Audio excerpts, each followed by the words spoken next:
Sampatigum Havamahe Kavim Kavinamupamashravastamam Jeshtarajam Brahmanam Brahmanaspata Anashrinvannutivissidasadanam Mahaganapataye Namaha.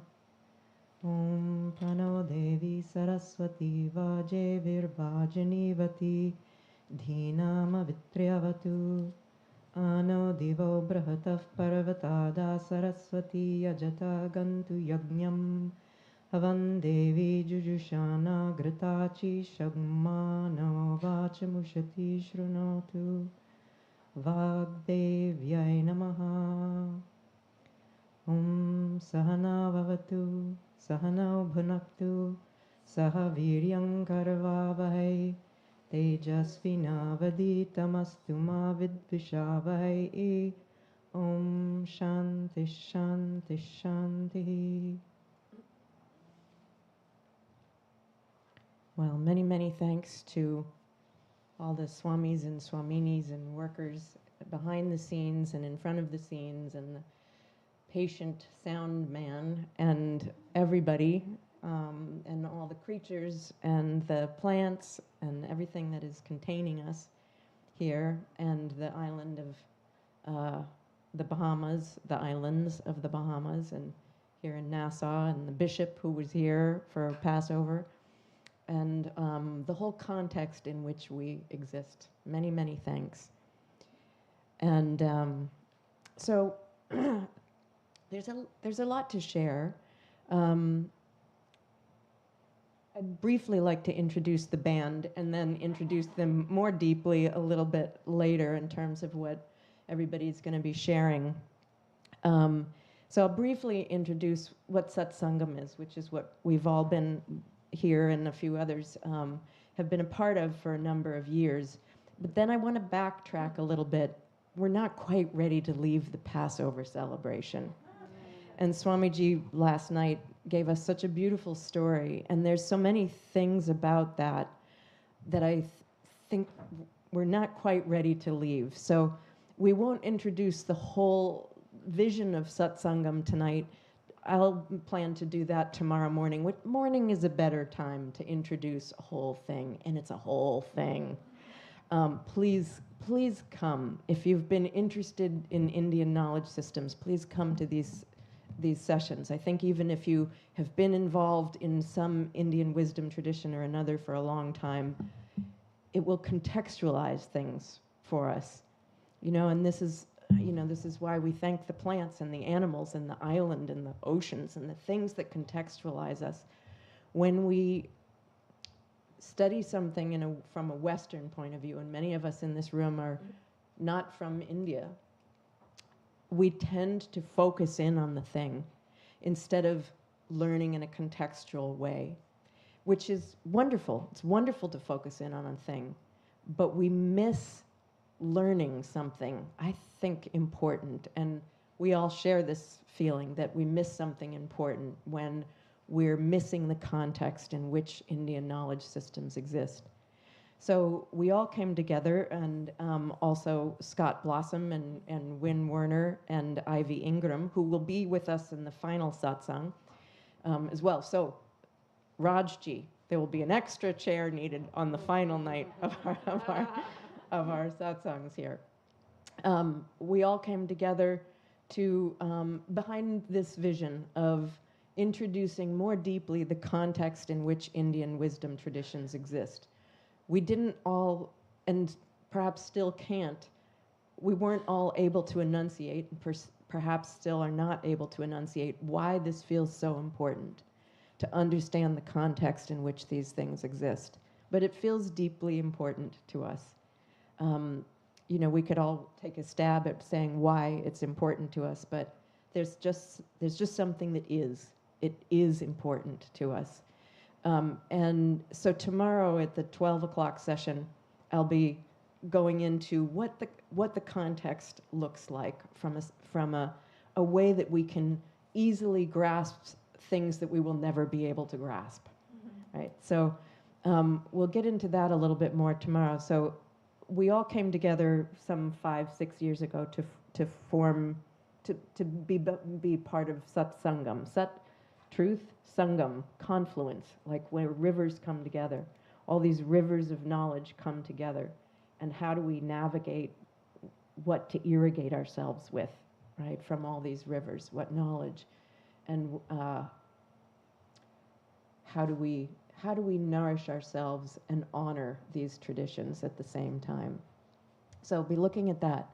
But briefly, you've met Kimberly Kubicke, and you'll hear what she'll be talking about. Erin Casperson, Emily Glaser, Dr. Ramkumar, who is maybe not asleep. That's good.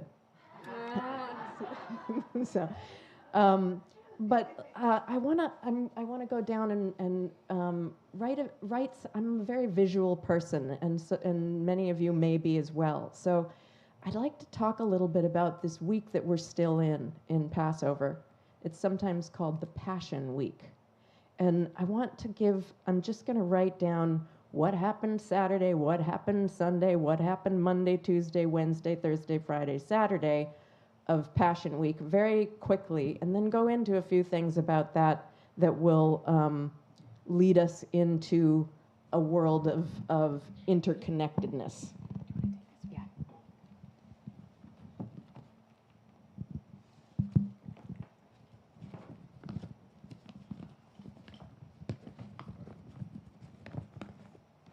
Thank you. That's very helpful.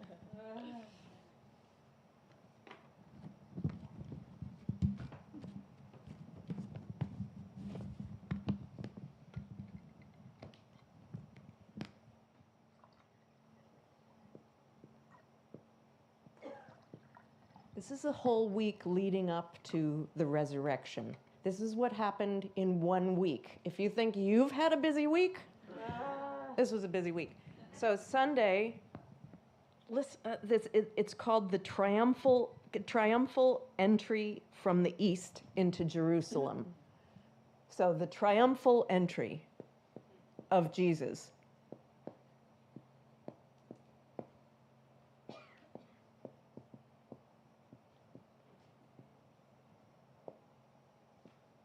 And we'll come back and fill each one of these out a little bit. That's Sunday. So Sunday, Jesus didn't live in Jerusalem. He lived outside of Jerusalem in a village. It was safer that way because he was not a safe guy.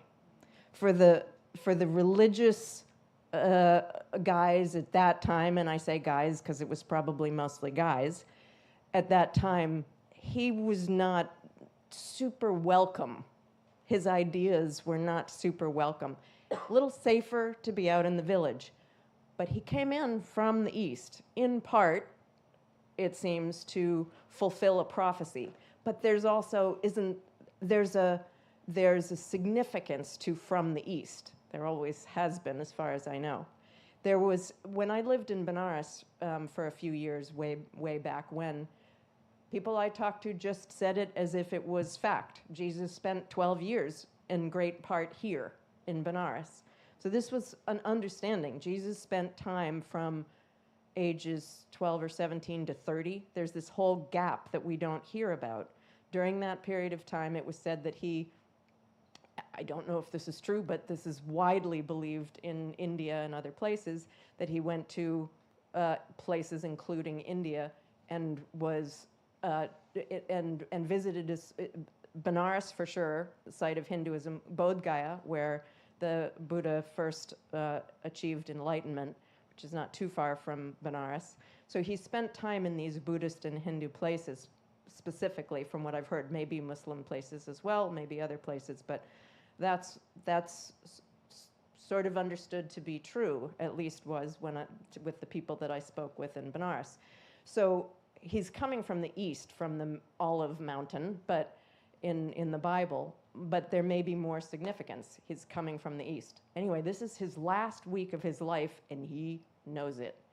And he's going into Jerusalem, which is not a friendly place to him, right? So he goes into Jerusalem. This is Sunday, the triumphant entry.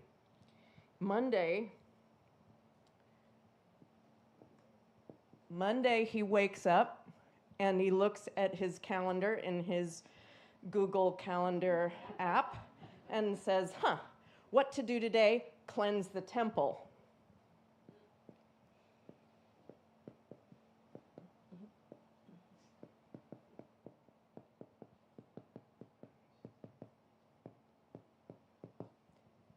Anybody remember what cleansing the temple is all about?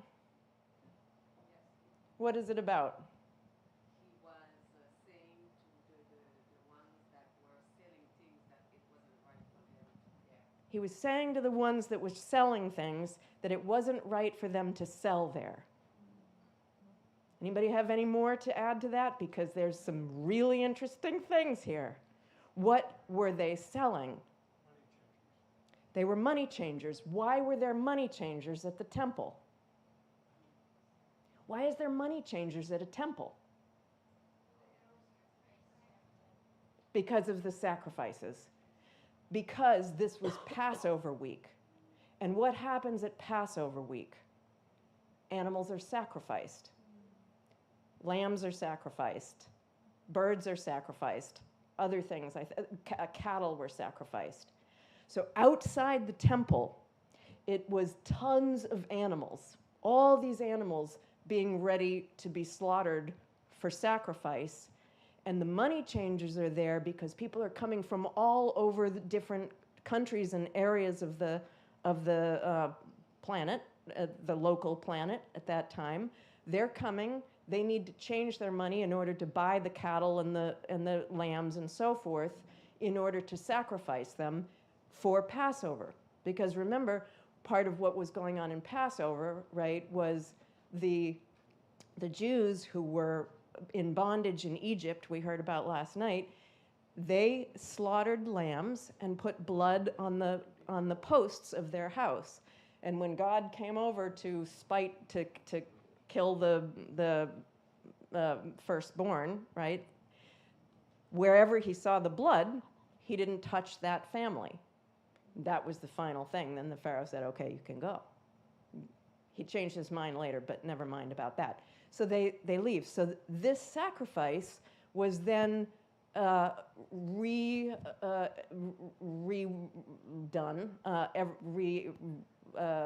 enacted every year, right? So there was lots of animal sacrifice going on. This may not have always happened, but there had been a long time since Moses and so forth, right? So they had gotten an established routine of sacrificing animals. So Jesus comes in and cleanses the temple. He's not so mad. I want to read. This is just one of the best parts and of this whole story that we're going to look at. I was going to go back, fill out the whole week, and then go back, but it's just too interesting. I want to read, and everybody else will have a chance to speak for sure, but maybe not too much tonight. They know that. They're very patient with me. So I have a friend, his name is Russell Perkins, who was 90 years old a few days ago. He spent more time with my guru and my guru's guru than anybody else that I know. And he went to Harvard Divinity School, and he studied the mystical Indian tradition that I'm part of and that he's part of as it relates to Christianity. Because first, when he was young in his life, he wanted to be a minister, and this was his great passion. So he has studied this very deeply, and I'd like to share his observations about Passover with Jesus at this cleansing of the temple. So first he quotes John 2:13 through 17. And the Jews' Passover was at hand, and Jesus went up to Jerusalem and found in the temple those that sold oxen and sheep and doves and the changers of money sitting. And when he had made a scourge of small cords, he drove them all out of the temple, and the sheep and the oxen, and poured out the changers' money and overthrew the tables, and said unto them that sold doves, take these things hence, make not my Father's house a house of merchandise. And his disciples remembered that it was written, the zeal of thine house hath eaten me up. This story is called the cleansing of the temple. It is referred to in that way in Christian history generally, and in the synoptics in the Gospels of Matthew, Mark, and Luke. It takes place at the very end of his ministry, indeed the last week of his life. John puts it at the beginning. So the most of the guys put it in that final week of Jesus' life, but in the Gospel of John, he put it at the beginning, and scholars believe that was to emphasize it, that this was going to be the main thing in his life, right? One of the main things, and foreshadow the story. So this has prompted many people to wonder if Jesus did in fact do this twice. It's extremely doubtful that he did it twice. For one thing, it would have attracted a lot of attention, and it could not have made the people who ran the temple very happy. We know that there was a temple police, and that when they wanted to take Jesus, they did. So it is far more likely that it happened at the end in this final week, and that first John putting it in the beginning was symbolic. And that the reasons, and that it was the reason why he was arrested a couple days later. But John puts it at the beginning for symbolic reasons. It fits better there if you're telling a spiritual record of what happened. The thing to remember is that when we call it the cleansing of the temple, when we think of it in terms of Jesus getting rid of the businessmen, we miss the main point. There was no real problem with those businessmen. The point is, what were those businessmen selling, and why were they selling it? And why were there changers of money there in the first place? The answer is that they were selling animals and birds for sacrifice. Oxen, sheep, and doves were sold there in order to be sacrificed because the prime method of worship in the Temple of Jerusalem was the same sacrificial cult that flourished throughout the Old Testament. This method of worship is prescribed in the Old Testament very clearly as a highly complex ritual involving the slaughter of thousands of animals and birds. People came from various parts of the world to take part.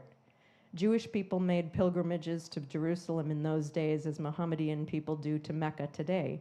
There was a widespread Jewish population throughout the Roman Empire and all the parts of the ancient world, and they came to the temple with various types of money, and the money changers were there to accommodate them. The outside of the temple was like a stockyard. There were enormous numbers of cattle, the slaughter of which was continuous throughout the day, and this was supposed to be the method of pleasing God.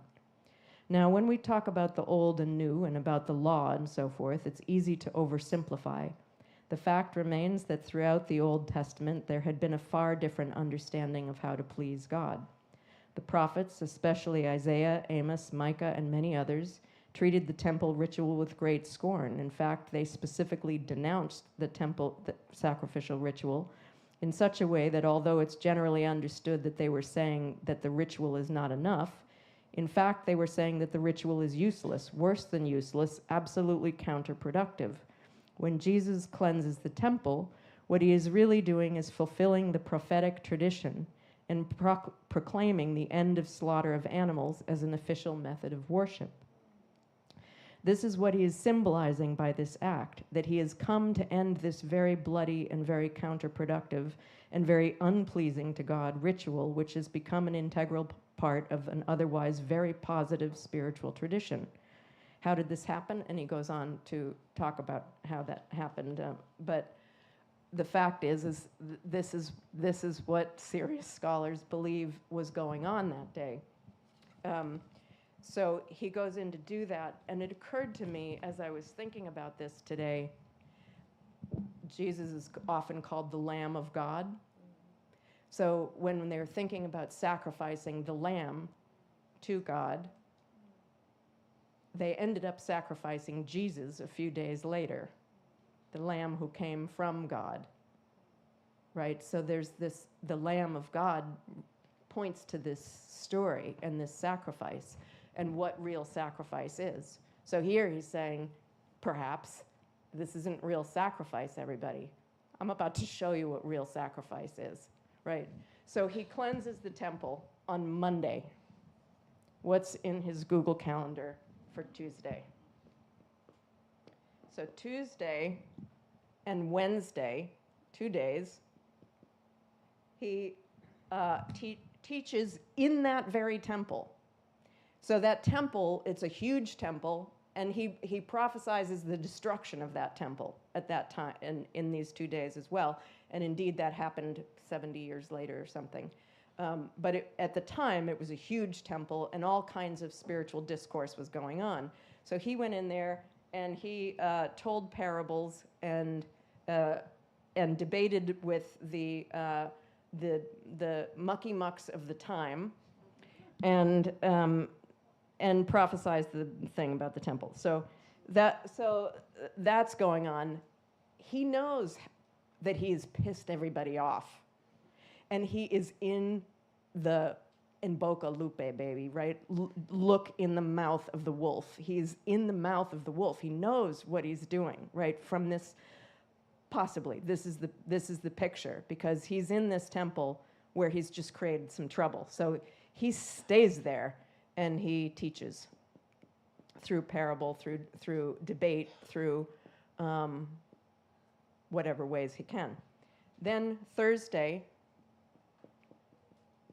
is the Last Supper that was talked about last night.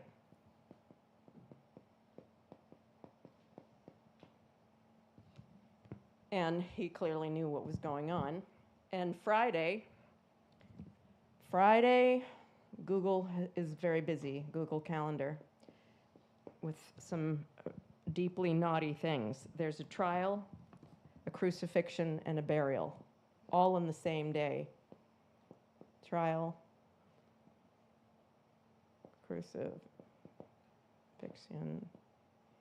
and burial. I mean, it's head-spinningly fast how much is going on in this week, right? I mean, put ourselves in that week. That's in one day this happens, this ultimate sacrifice. And then Saturday is Sabbath, and Jesus is in the tomb.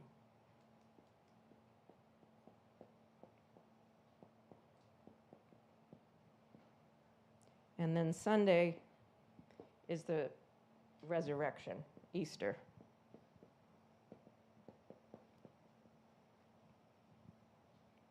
It's a busy week, yeah. Have you thought of this before? Like, this is kind of recently new to me to think, just to lay it out like this. What happened in this week? So,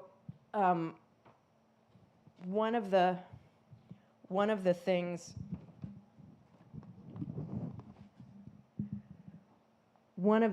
he tells when he's teaching on that Tuesday and Wednesday business, he says, "Truly, I tell you, tax collectors," he says to the spiritual mucky mucks that we talked about before, "Truly, I tell you, tax collectors and prostitutes are entering the kingdom of God ahead of you." And this is powerful stuff, and it's because they end up this is exactly the same story as my guru's guru had a disciple who had his arm around a prostitute, and he's in a like a horse-drawn carriage, and he's being driven along, and another disciple of the guru sees this and goes up to the fellow disciple who's in the company of the prostitute, and he says, "You are the worst of the worst. You are giving such a bad name to our guru. How can you possibly be doing this?" And the other disciple says, "Well, better than you are, because I will be forgiven."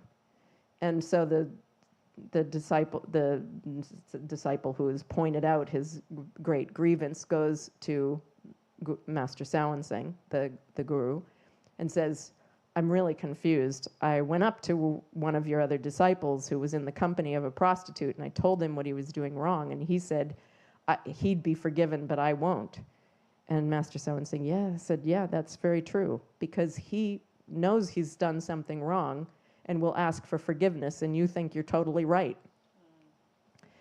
And so what forgiveness? You're not asking for forgiveness, right? So he dropped some truth bombs that day, and then he was crucified. And to me, it's just the idea of sacrifice then comes in here. What is sacrifice? And how do we do that? How do we sacrifice? And what are we being asked to do by this story, by this example? So there's a lot of stories that involve sacrifice, but let me just check the time. You're doing great. Keep going. 9:24. Okay. And we're done at 9:35. 9:35. So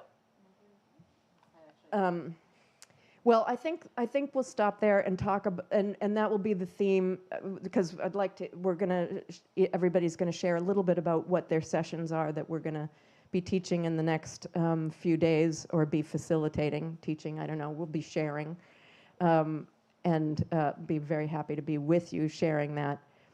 So we'll talk a little bit about that for each one of us, and then pick up on this idea of sacrifice tomorrow night, at tomorrow night's satsang. And yeah, because it's a powerful idea, and it's one we can practice at least 50 times a day. As I had a conversation with a dear friend today, 50 times a day at least we can be sacrificing something. So, since I have the mic here, and my session will be the first one, I think I already shared pretty much. So tomorrow at noon, the session will be an overview of the interconnectedness of Indian wisdom traditions.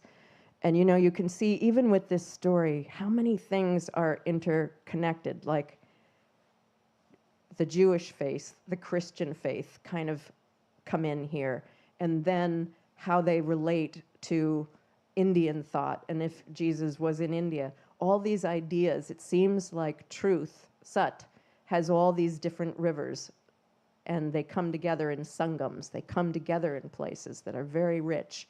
So exploring these places where they come together is very rich. So at the noon session tomorrow, we'll look at one way that we can locate where our subject is that we're studying, whether it's yoga or Sanskrit or Bharatanatyam or Ayurveda or whatever it is, our Indian subject of choice that we have been learning.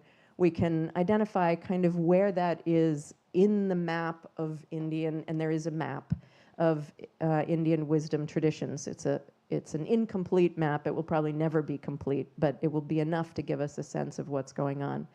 So that will be the topic of my session tomorrow. One thing I just want to notice is it's not really an Ayurveda symposium. It's really the interconnectedness of Indian wisdom traditions. While we have all here studied Ayurveda quite a lot, we won't be focusing on Ayurveda per se.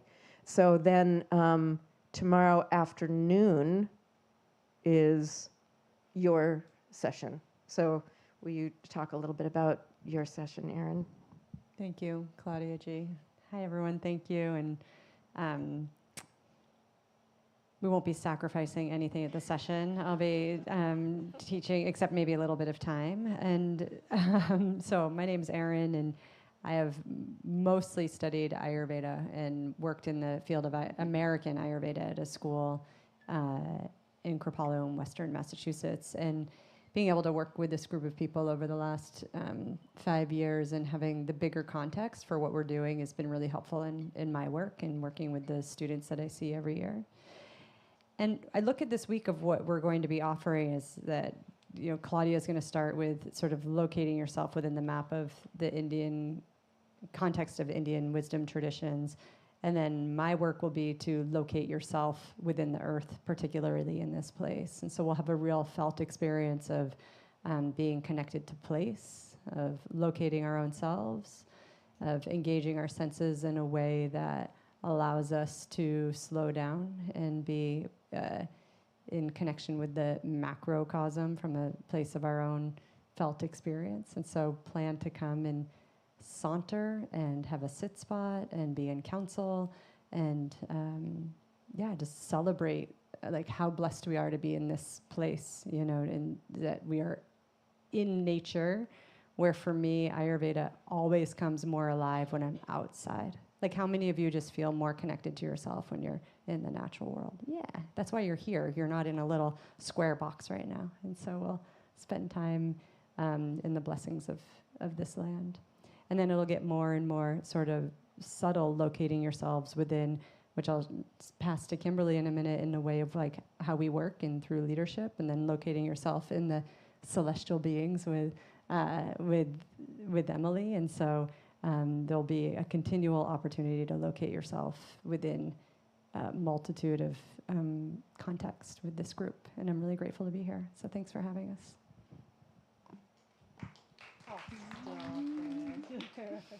Beautiful. Thanks, Erin.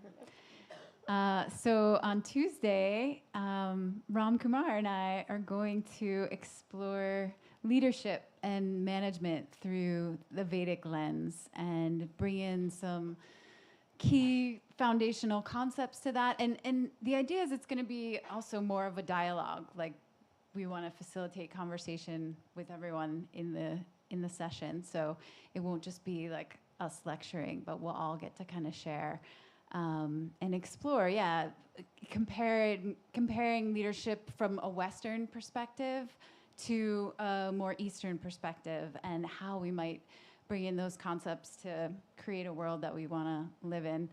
When we chose these topics, it was 2 years ago. And I can't think of a more poignant time than right now to be talking about leadership. As this was approaching, it just felt like, wow, yeah, this is a topic we should all be looking at, finding the leadership within ourselves and looking at how we can create alternatives to maybe leadership that we're experiencing that we would like to see change. So, anything to add to that, Ramkumar? Oh, I think he was talking today about an important topic that he was going to cover, which is Starbucks strawberry frappuccino. Yeah?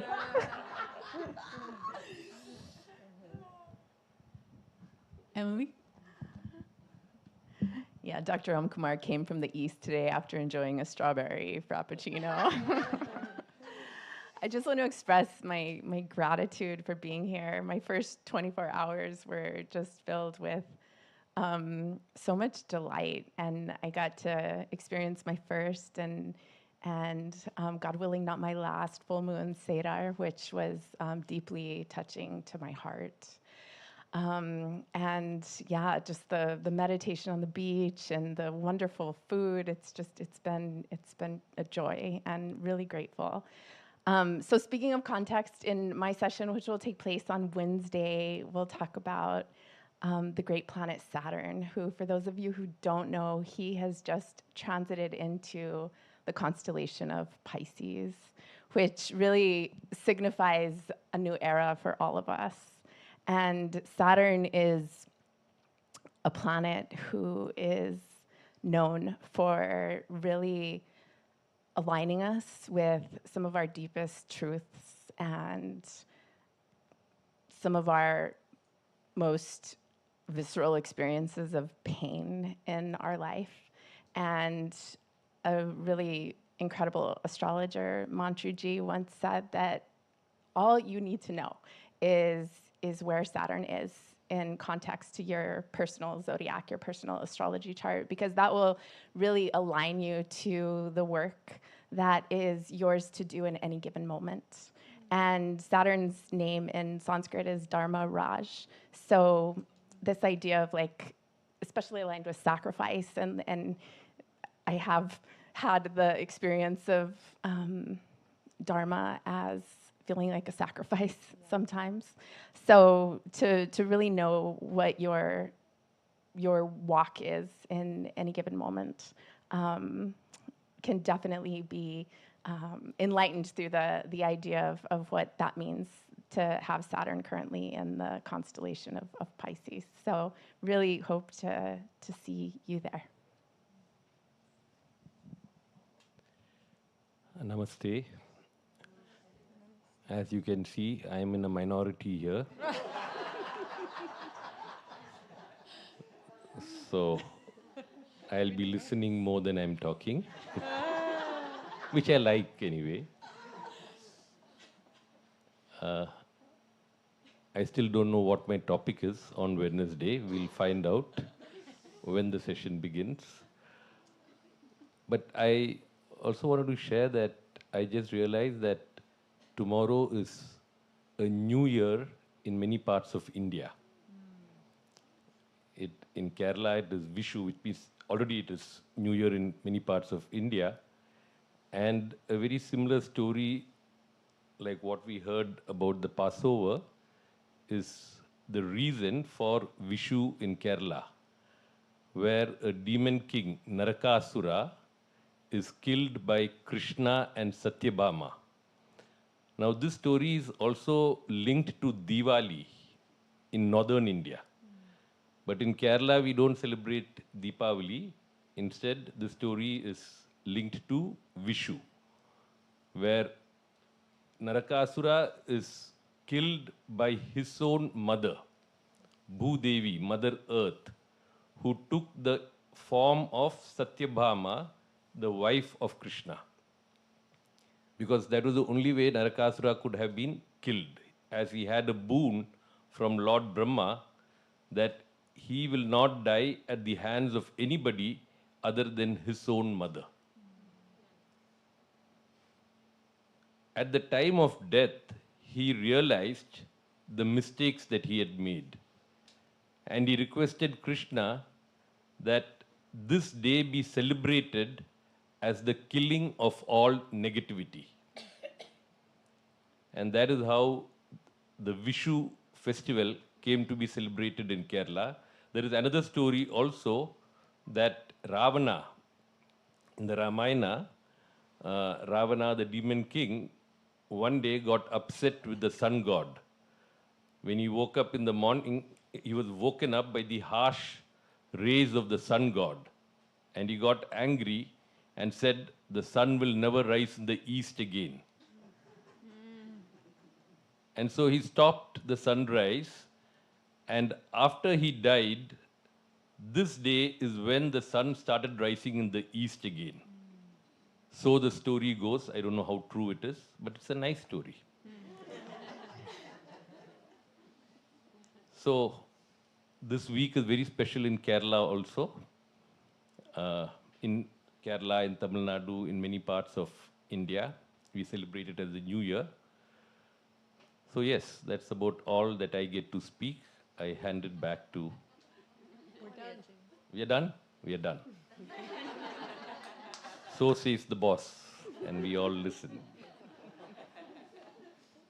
But yes, we are, I think it's going to be an interesting 3-4 days where we discuss the web of life, as Fridtjof Capra put it, how everything is interconnected, man and nature, and everything in this world is interconnected.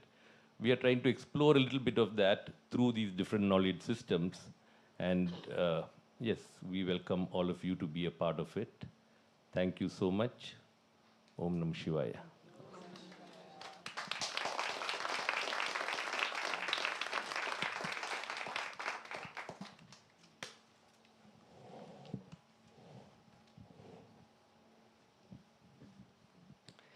So I'd like to thank again very much all the wonderful presenters, Dr. Claudia Welch, Dr. Ramkumar Kutty, Erin Casperson, and Emily Glaser, and Kimberly Kubicke. Let's give them all a very big hand.